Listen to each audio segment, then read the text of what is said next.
Iginagayak ni Enrico ang mga gamit niya sa maleta at bag. Dahil bukas na ang flight niya patungong Canada. Isa siyang electrical engineer. At nais niyang doon magtrabaho dahil di hamak na mas malaki ang sahod doon kumpara rito sa Pilipinas. 5 taon na siyang byudo. At naiwan sa kanya ang nag-iisa nilang anak na noon ay 3 taong gulang pa lamang. At ngayon ay 8 taong gulang na ito. Meron na rin siyang bagong kinakasama at meron rin itong anak sa una. Lalaki naman ito at 15 anyos na.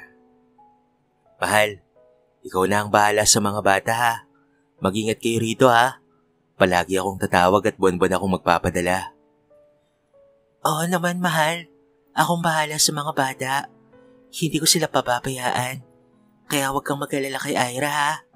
Alam mo naman kung gaano ko kamahal ang batang yun eh. Para ko na siyang tunay na anak.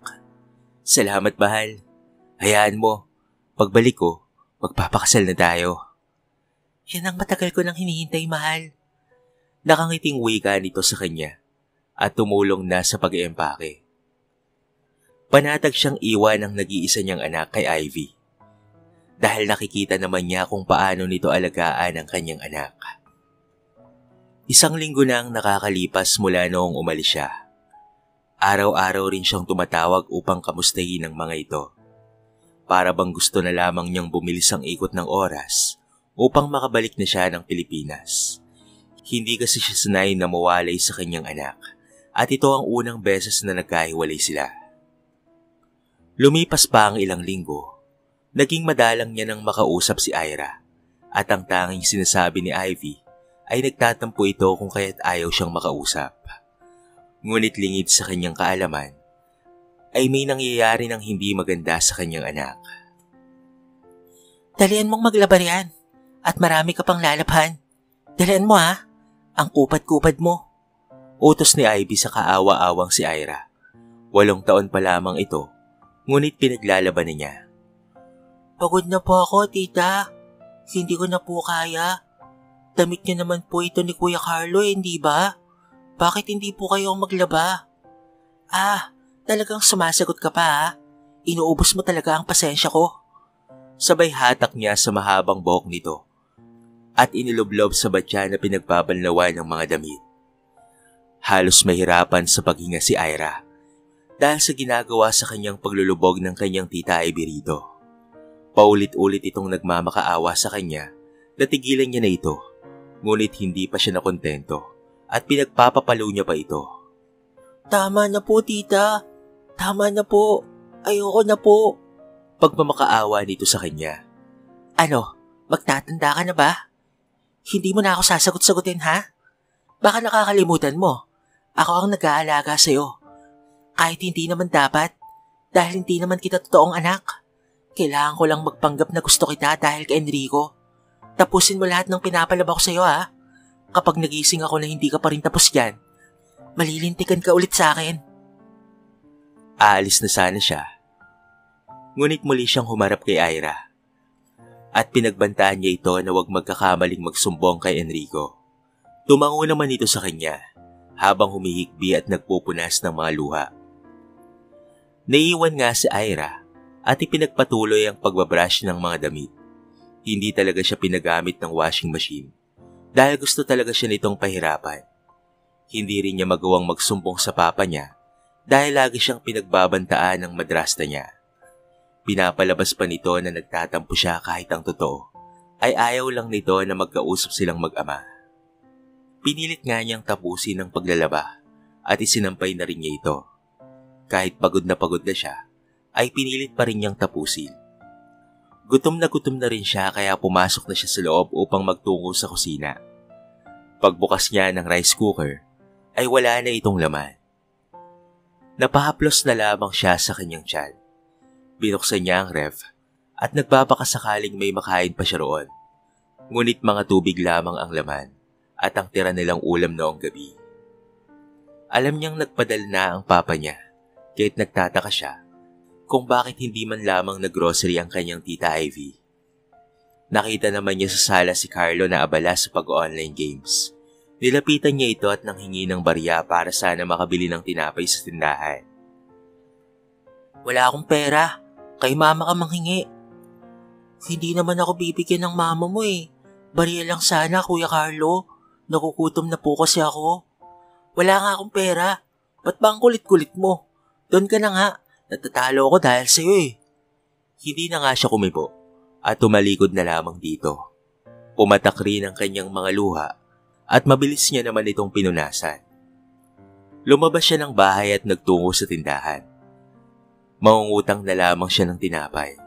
Mabuti na lamang at mabait ang kanilang kapitbahay na may tindahan. Dahil pinautang siya nito ng tinapay at binigyan pa siya ng juice. Bakit ba basang-basa ka, Iha? Naglaro ka na naman siguro sa tubig, no? Hindi po Naglaba po kasi ako.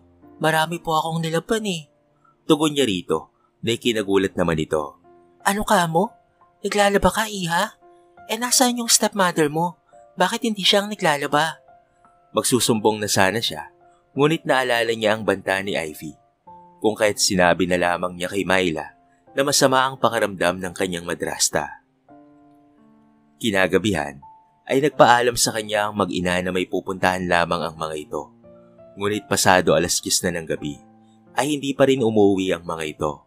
Wala pa rin siyang pagkain.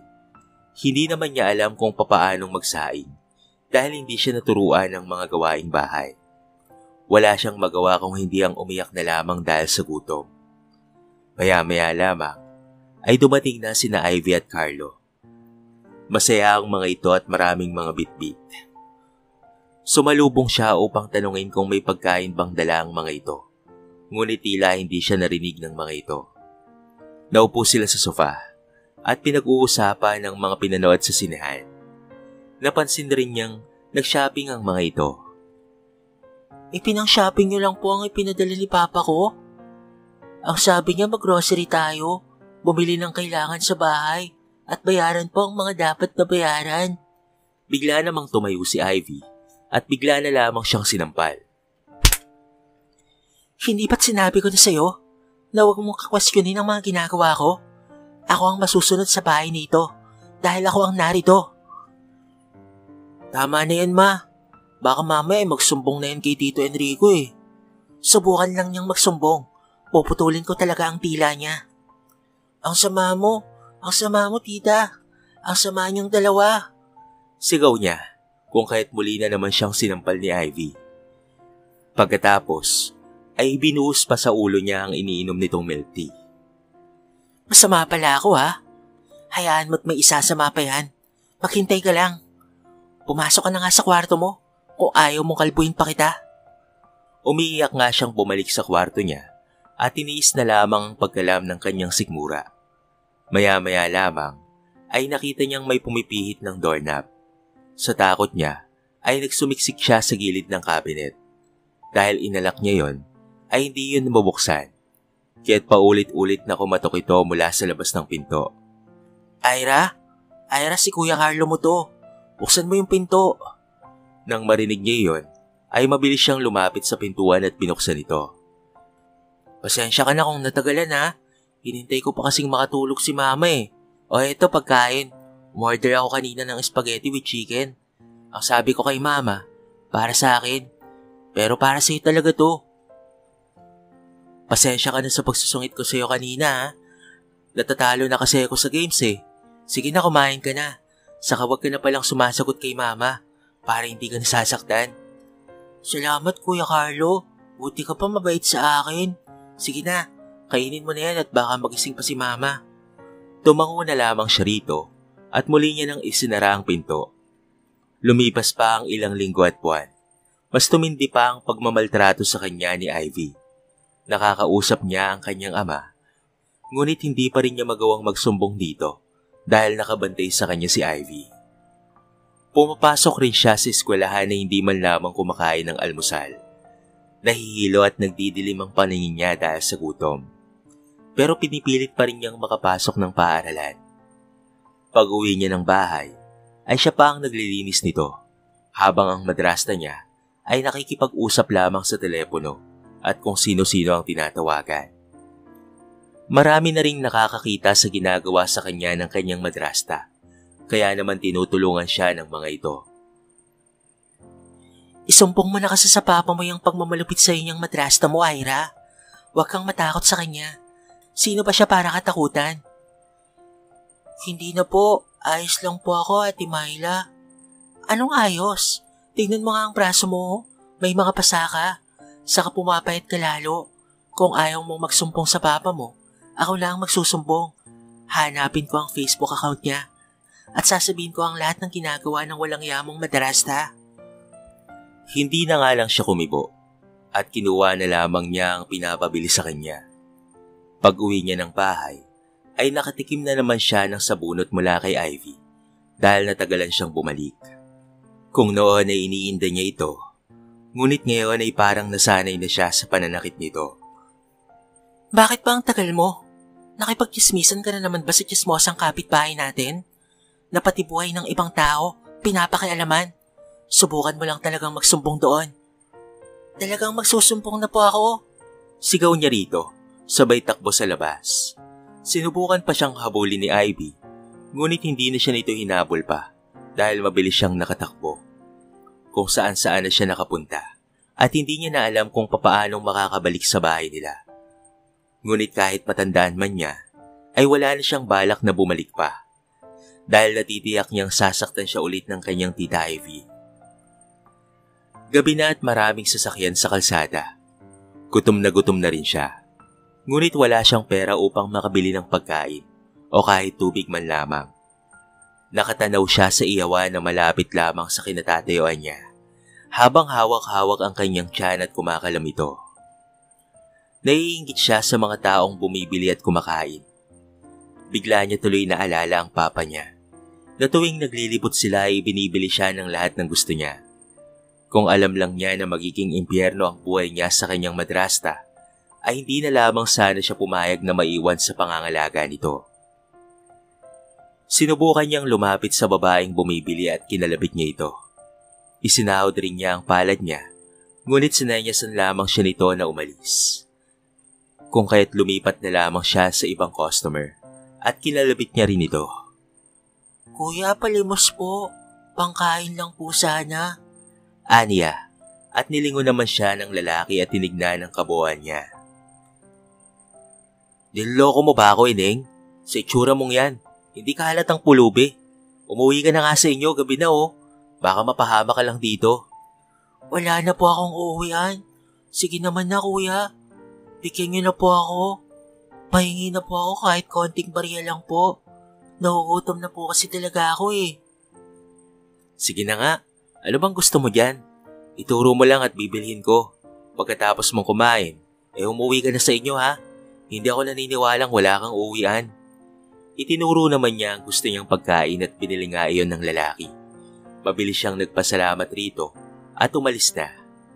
Nagpunta siya sa isang sulok at doon inumpisahang kainin ng hotdog at isang hita ng pritong manok. Napatingin rin siya sa tatlong mga batang kagaya niya. Mga babae rin ang mga ito. Ngunit ang mga ito ay talagang pulubi na. Walang mga sapin sa mga paa at marurumi ang mga damit ng mga ito. Magiging kagaya na ba nila ako? Tanong niya sa kanyang isipan habang siya ay kumakain. Napansin niyang may mga dalang lata ang mga ito at nanghihingi rin ng mga barya sa mga tao. Tumayo siya at hinabol ang mga bata. Tinanong niya kung pwede bang sumama sa mga ito. Tumango naman sila sa kanya, kaya naman natuwa ang batang si Ira. Kahit papaano ay may makakasama na siya. Nanghingi nga sila ng barya sa mga tao, pero walang nagbibigay sa kanila. Hanggang sa makatapat sila sa bakery at nakita ng mga kasama niya na may mga tinapay sa basurahan. Kagad na kinuha iyon ng batang babae at nang akmang kakainin na ng mga ito ay mabilis niyang pinigilan. Wag! Baka sira na ang tinapay na yan. Baka sumakit pa ang tiyan nyo. Ayos pa to, no? Saka sanay kami sa mga pagkain ganito. Huwag mo kaming pigilan. Matagal na namin ginagawa to. Sanay na ang mga tiyan namin. Sorry, nag-alala lang talaga ako sa inyo. Pulubi ka rin ba? Kasi kung hindi, umuwi ka na sa inyo. Mahirap ang maging kagaya namin. Walang mga magulang, walang bahay at walang nagmamahal. Baka nag-leski lang sa inyo ha, at hinahanap ka na ng pamilya mo. Wala na akong mama. Yung papa ko naman nasa ibang bansa. Nasa Canada siya. Ang kasama ko lang yung stepmother ko at yung stepbrother ko. Pero sinasaktan ako ng tita Ivy ko at kinukutom. Kaya nag-decide ako na umalis na lamang ng bahay. Sasama na lamang ako sa inyo. Hindi mo kakayanin. Ako nang nagsasabi sa'yo, bata. Nagpakilala naman siya sa mga ito at ganoon rin ang mga ito sa kanya. Nakiusap siyang sumama na lamang sa 3 batang babae dahil wala na rin naman siyang mapupuntahan pa. Nang mapagod sila, ay nangalakal sila ng mga karton sa basurahan upang may mailatag sila at mahigaan. Sa nagsarang butika nga sila naglatag ng karton. Malamig ang simoy ng hangin. Pero wala siyang magawa kung hindi ang mamaluktot na lamang. Tulog na rin ang mga kasama niya at siya na lamang ang natitirang gising. Umiiyak siya habang nakatingin sa mga bituin. Dahan-dahan siyang pumikit at nananalangin sa Diyos na sana'y bumalik na ang papa niya at muli silang magkasama. Nang may biglang kumalapit sa kanya, isang matandang babae, pagdilat ng mga mata niya, ay nakita niyang may hawak itong kumot at iniabot iyon sa kanya. Maraming salamat po, Lola. Ngumiti at tumango naman ito sa kanya at mabilis na ring umalis. Kinumutan na rin niya ang 3 niyang kasama at muling pumikit at itinuloy ang naudlot na panalangin. Kung saan-saan nakarating sila Ivy at Carlo, kakahanap dito kay Ira. Ngunit hindi nila ito mahanap.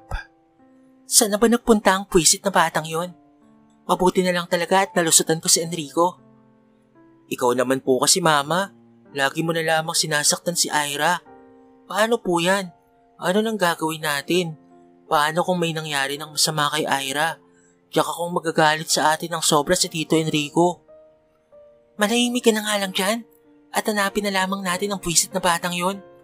Lumipas pa ang 5 araw ay hindi pa rin nila nahahanap si Ira.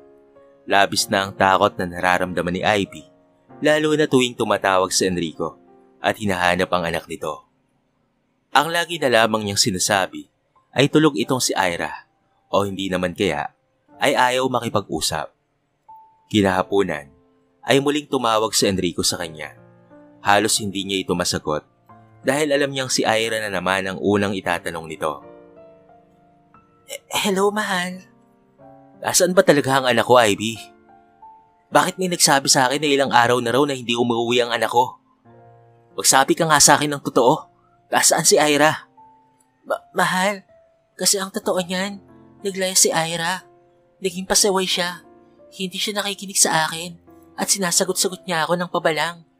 Tapos ang sabi niya, hindi niya ako totoong mama. Tapos umalis siya nang hindi nagpaalam. Wala kaming ginawa ni Carlo kung hindi ang hanapin siya. Pero hindi talaga namin siya mahanap. Pero bakit hindi niyo i-report sa mga pulis? Matagal na palang nawawala ang anak ko. Uuwi ako ng Pilipinas at ako lang maghahanap sa kanya. Napadulala siya dahil sa sinabi nito sa kanya. Kinakabahan at natatakot siya dahil kapag nahanap si Ira ay piniguradong magsusumbong ito. Sa kabilang banda, tanghali na ngunit wala pa ring napaglilimusan sina Ira. Nagpaikot-ikot na sila sa palengke pero pinagtatabuyan lamang sila ng mga tao. Nanghihina na rin siya sa gutom, kaya naman naupo na lamang siya sa gilid at dumukdok. Sigurado po akong siya po ang nawawala mong anak. Ayun po. Rinig na rinig niyang sabi ng babae, kaya't nag-angat siya ng tingin. Sakto namang nagtagpo ang mga mata nilang dalawa ng kanyang ama. Papa! Sigaw niya at mabilis na yumakap kay Enrico at sunod-sunod ring pumatak ang mga luha niya. Anak! Anak ko! Akala ko hindi na kita makikita pa. Akala ko mawawala ka na sa akin ng tuluyan. Bakit ka umalis sa bahay natin? Dahil sinasaktan po palagi ako ni tita. Hindi lang po yun. Ako rin po ang pinaglalaban niya at pinapalinis ng buong bahay. Ginugutom rin niya po ako. Inuubos po niya ang pera mo. Kung ano-ano po ang pinipili niya para sa sarili niya. Matagal ko na pong gustong magsumbong pero pinagbabantaan niya po ako at tinatakot. Nagkamali ako ng pagkakakilala sa babaeng yon. Naniwala ako sa pagiging bait-baitan niya. Ngayon nandito na ako anak. Hindi ka na niya masasaktan ba? Halika na anak, umuwi na tayo sa bahay natin at papalayasin na natin sila. Walang mahalaga sa akin anak kung hindi ikaw lamang. Dahil ikaw ang anak ko. Hindi na ako aalis pa. At hindi na tayo magkakaiwalay ulit. Patawarin mo si Papa anak ha. Kasi sa kagustuhan kong maibigay sa iyo ang lahat ng gusto mo at pangangailangan mo ay ng ibang bansa ko at iniwan kita kay Ivy. Namiss po kita Papa. Mahigpit nga ulit siyang niyakap ni Enrico at umuwi na sila. Pagdating pa lamang nila sa bahay, ay kaagad na nilang hinanap ang mag-ina. Nang makita ni Enrico si Ivy, ay gusto rin niya itong saktan, pero pinigilan niya ang kanyang sarili. Lumayas na kayo rito. Kuhanin niyo ang lahat ng mga basurang dinala niyo rito. Magbabayad ka sa ginawa mo sa anak ko. Idedemanda kita dahil sa pananakit mo sa kanya. Nagtiwala ako sa iyo pero sasaktan mo lamang pala ang anak ko. Anong karapatan mong gawin yon? Patawarin mo ako, Enrico. Patawarin niyo ako. Nagsisisi na ako sa lahat ng ginawa ko kay Ira. Pagsisisihan mo yan sa kulungan. Pa, wag na po. Paalisin na lamang po natin sila. Wag mo na po siyang ipakulong. Kawawa naman po si Kuya Carlo kapag nakulong po ang mama niya.